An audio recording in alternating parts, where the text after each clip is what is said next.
ما هذا التبجيل لثقافة الصورة؟ لو تدبرنا وتأملنا لفهمنا لماذا. هذه الحضارة المعاصرة التي جاءت تمجد الصورة هي حضارة صورة.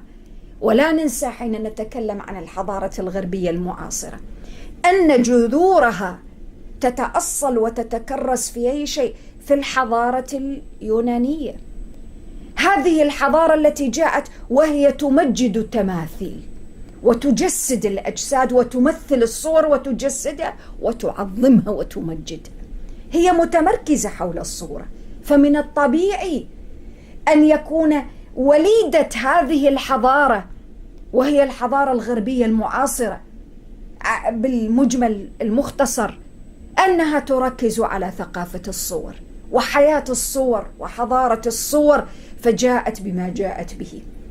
ليس الإشكالية في هذا، الإشكالية أن من أنعم الله عليه بهذا الكتاب وهذه التعاليم أغفل التعاليم وما عاد يرى وصلا بين ما يدور حوله وبين هذه الآيات العظيمة التي جاءت تنير له الدرب حتى لا يمشي في الظلمات. هذه ظلمات، واحدة من تلك الظلمات التقوقع والتمحور حول الذات، حول الصورة، حول النظر في تفاصيل الوجه واليد والقدم. ولذلك أنت ترى حتى على وسائل التواصل عشرات الصور مأخوذة لأي شيء، ليد، لقدم، لرجل، لرأس، لشعر. ما هذا التمحور حول الذات؟ بينما القرآن يريدك أن تطلق بصرك في أشياء أخرى. في أي شيء يريدك أن تطلق بصرك؟ هذا نموذج الذي قلنا، آيات السماوات والأرض. عمر، صحح، جدد، انظر إلى الأشياء البسيطة من حولك التي تحتاج إلى تعمير، عمرها. استعمل البصر في تحسين القبيح، في تعمير، في بناء، في إصلاح القبيح، في إصلاح الخلل وإزالة الضرر، وليس في أنك تطلق البصر في أشياء لا مردود من ورائها سوى ما قلنا عنه من المزيد من الظلمات.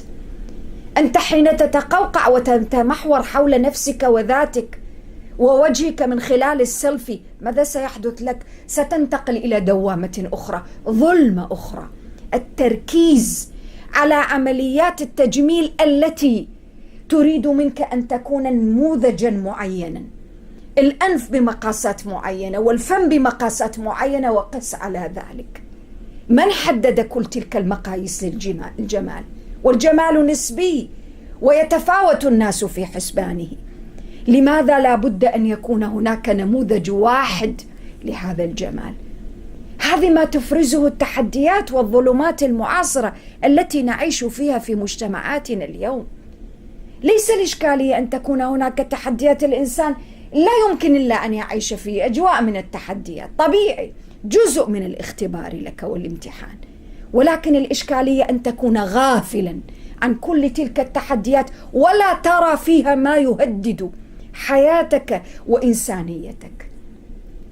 أنت لست بالجسد إنسانا، بين قوسين، مع التأكيد أن الله جميل يحب الجمال، وأن الزينة من أكثر الألفاظ ورودا في كتاب الله. هذا التمحور قاد إلى أن الناس نساء رجالا، حتى امتدت هذه الحمى إلى الأطفال كذلك، عمليات التجميل وما مسابقات الجمال المعروفة المحمومة المشؤومة، إلا نموذج مما يحاك حول هذه القضية التي نشير إليها، التي تجعل من المرأة تحديدا مجرد صورة أو جسد، وليست أي صورة، ليس لها أي مقاييس تنضبط سوى المقاييس التي يضعها أولئك الناس الذين لا يرون في البشر إلا الجسد.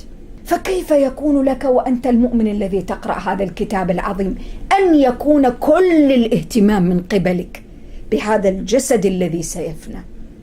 اعتني بالنظافة وتجمل، ولكن كما قلنا وفق ضوابط ومعايير القرآن التي وضعها، وليس معايير هؤلاء البشر الذين زيفوا وفعلوا ما فعلوا لأجل أن يروجوا لبضاعات كاسدة أصبحت اليوم في كل الأسواق رائجة. تجارة وصناعة التجميل من أكثر الصناعات رواجا في العالم، والعالم العربي له نصيب الأسد منها. أين صناعة التعليم؟ أين صناعة تجميل العقول والنفوس؟ أين صناعة تجميل الأرواح؟ متى وكيف وكم تنفق على تجميل روحك؟ كم تنفق على تجميل عقلك بالقراءة والكتب والمطالعة؟